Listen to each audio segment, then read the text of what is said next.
नमस्कार दोस्तों, संकल्प मैथ्स क्लासेस में आपका स्वागत है। लाभ हानि का पार्ट 6 के अवशेष सवाल हल कर रहे हैं हम। अभी पार्ट 6 ही चल रहा है। इसके अभी और भी अवशेष सवाल हैं जो आपको अगले वीडियो में मिलेंगे। वीडियो आप शुरू से लेकर अंत तक जरूर देखें, जब भी आपके सवाल समझ में आएंगे। संतरों को 25 रुपये के 10 की दर से खरीद कर 25 रुपये के 9 की दर से बेचा गया, तो लाभ और हानि क्या है। 25 रुपये के 10 की दर से 25 रुपये के 10 संतरे,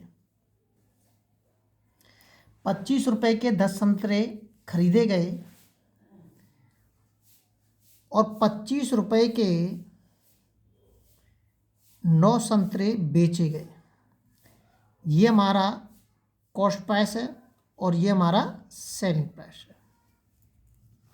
अब वो कह रहा है कि बताइए लाभ या हानि क्या है। तो जाहिर सी बात है कि लाभ ही होगा। हमें दिख रहा है कि 25 रुपये के 10 खरीद रहे हैं हम, 25 के 9 बेच रहे हैं, तो लाभ तो होगा ही।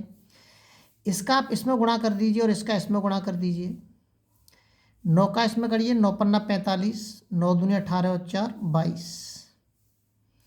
इधर गुणा कर दीजिए इसका 250। देखिए दोनों में अंतर कितना है। ये हमारा कॉस्ट प्राइस है और ये सेलिंग प्राइस हो जाएगा। तो 225 से 250 हो रहा है। इसका मतलब कितने का अंतर आ रहा है? 25 का अंतर आ रहा है। कितने का लाभ हो रहा है? 25 का लाभ हो रहा है कितने पे? 225 पे। इंटू के 100, 5 से काट दीजिए, 5 25, 5 चौक 20 और 5 25, पनम 45। ये निकल के आ जाएगा 100/9। इतने का उसको लाभ हुआ है। अगर हम चाहें तो 11 सही 1/9 भी इसको लिख सकते हैं। इतने परसेंटेज का उसको लाभ हुआ। 11 सही 1/9% का उसको लाभ हुआ है। अगला सवाल देखते हैं। अगला जो सवाल दे रखा है, एक फल विक्रेता 1 रुपये में 2 के हिसाब से नींबू खरीदता है और 3 रुपये में 5 के हिसाब से बेचता है, तो लाभ प्रतिशत कितना है। मतलब 1 रुपये में कितने खरीद रहा है? 2 नींबू। 1 रुपये में 2 नींबू खरीद रहा है वो। और 3 रुपये में, इधर लिख लेता हूँ मैं, 3 रुपये में 5 नींबू बेच रहा है। 3 रुपये में 5 नींबू उसने क्या किए? बेचे हैं उसने, सेलिंग प्राइस। अब यहाँ पे 1 रुपया है, 1 रुपये के 2 नींबू, तो यहाँ पर भी 1 ही रुपया होना चाहिए, 3 नहीं लिख सकते हम, इसलिए मैंने यहाँ पे लिखा है। तो ये 1 रुपये में कितने हो जाएंगे फिर? ये 5/3। 1 रुपये में 5/3 नींबू वो बेचेगा। तो यहाँ पे लिख सकते हैं इसको हम, 1 रुपये में कितने नींबू बेचेगा वो? 5/3 नींबू। अभी जो सवाल किया है हमने, इसका इधर गुणा कर दीजिए, इसका इधर गुणा कर दीजिए। इसका इधर करेंगे तो 5/3 ही आएगा, इसका इधर करेंगे तो 2 ही आएगा। अब ये विशेष ध्यान रखना है किस तरीके से सवाल आ रहे हैं। तो इसके नीचे 1 मान लेते हैं। 3 का और 1 का एलसीएम लेंगे हम, तो कितना आएगा? 3 ही आएगा। जो एलसीएम आता है उसका इसके अंदर गुणा करेंगे हम। क्या करेंगे? गुणा। यहाँ पे भी गुणा करेंगे हम। 3 से 3 कट जाएगा, ये 5 हो जाएगा और ये हो जाएगा 6। अब आपको देखिए कितने का लाभ हो रहा है? 1 का लाभ हो रहा है। 5 से 6 में बिच रही है वो चीज़। 1 का लाभ हो रहा है कितने पे? किस पे लाभ हो रहा है? 5 पे। हमेशा कॉस्ट प्राइस नीचे आता है, ये विशेष ध्यान रखना है। 5 कैसे हम भाग दे दिए? 20 बार, तो 20% का उसको लाभ हुआ है। कितना लाभ हुआ है? 20% उसको क्या हुआ है? लाभ हुआ है। ये ध्यान रखना है आपको। क्या हुआ है? 20% लाभ हुआ है। ये हमें दिख रहा है 5 से 6 में बेच रहा है तो लाभ ही हो रहा है। ऐसे ऊपर वाले सवाल में भी क्या है? ये हमारा लाभ है। कोई भी चीज़ 225 से 250 में बिच रही है तो क्या हो रहा है? ये हमारा लाभ हो रहा है। तो ये भी हमारा लाभ है। अगला सवाल देखते हैं। अगला जो सवाल दे रखा है,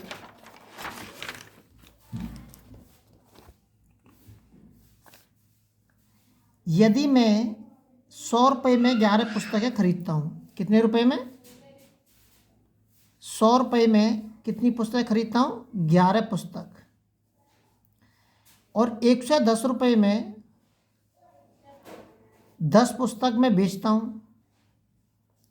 ये खरीदी गई है यहाँ पे, और यहाँ क्या हो रहा है, सेलिंग प्राइस मतलब बेची गई है। ऐसे ही करेंगे, 10 का इसमें गुणा कर देंगे हम, 1000 हो जाएगा। इसका इसमें गुणा कर देंगे, 11 में 11 121।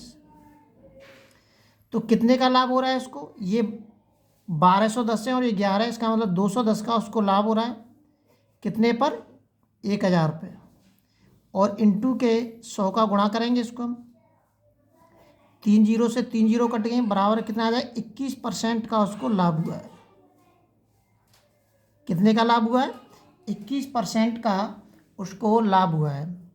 अगला सवाल देखते हैं। वीडियो को शुरू से लेकर अंत तक देखें ताकि सवाल आपकी समझ में आए और आपके आने वाले जो एग्ज़ाम हैं वो आप आसानी से क्वालिफाई कर सकें।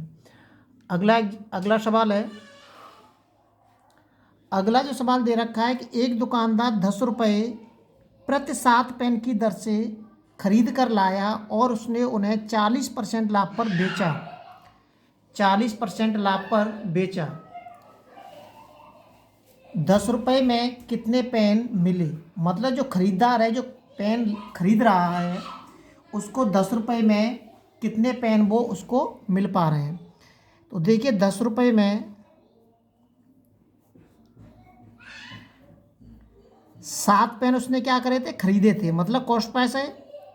10 रुपये में 7 पेन खरीदे थे। अब इन 7 पेनों पर उसको कितना लाभ हुआ है, 40% का लाभ हुआ है। अब देखिए यहाँ पे मैं एक साइड में करता हूँ इसको, 40% का लाभ हुआ है। इसको 40 की जगह पे लिख सकता हूँ 40/100, 2 दूनी 4, 2 पंजे 10। तो अब ये उसको लाभ हो रहा है, क्या हो रहा है, लाभ। और ये क्या है, उसको कॉस्ट प्राइस है। अब इस परसेंटेज में कॉस्ट प्राइस 5 आ रहा है और प्रश्न के अंदर जो कॉस्ट प्राइस है वो कितना है, 10 है। ये दिख रहा है 10 है। तो कॉस्ट प्राइस बराबर के कॉस्ट प्राइस, 5 × 5, 5 दूनी 10, 1 बराबर कितना आ गया, 2 आ जाएगा। ये परसेंटेज से हम कोई से भी सवाल हल कर सकते हैं। अगर मैं 2 का गुणा यहाँ पे कर दूंगा तो कॉस्ट प्राइस मुझे वापस मिल जाएगा, और 2 का गुणा यहाँ पे कर दूंगा 2 में, तो मुझे कुल लाभ का पता चल जाएगा कि टोटल लाभ कितना हुआ है। 2 का गुणा 2 में करूँगा मैं, 2 दूनी 4 हो जाएगा।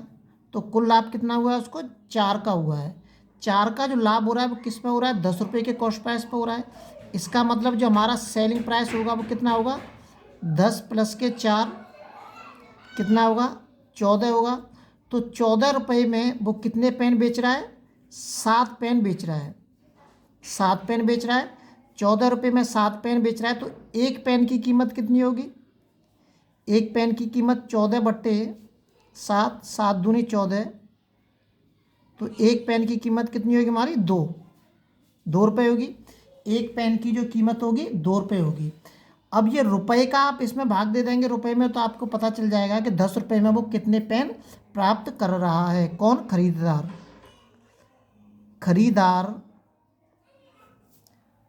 कितने पेन प्राप्त कर रहा है, 10 रुपये में 2 का भाग दे दीजिए इसमें, 2 पंजे 10, 5 पेन। कितने पेन प्राप्त कर रहा है खरीदार, 10 रुपये में 5 पेन प्राप्त कर रहा है। ये परसेंटेज वाले इस तरीके के सवाल भी बहुत आते हैं। लगातार नोटिफिकेशन प्राप्त करने के लिए आप चैनल को शेयर और सब्सक्राइब जरूर करें।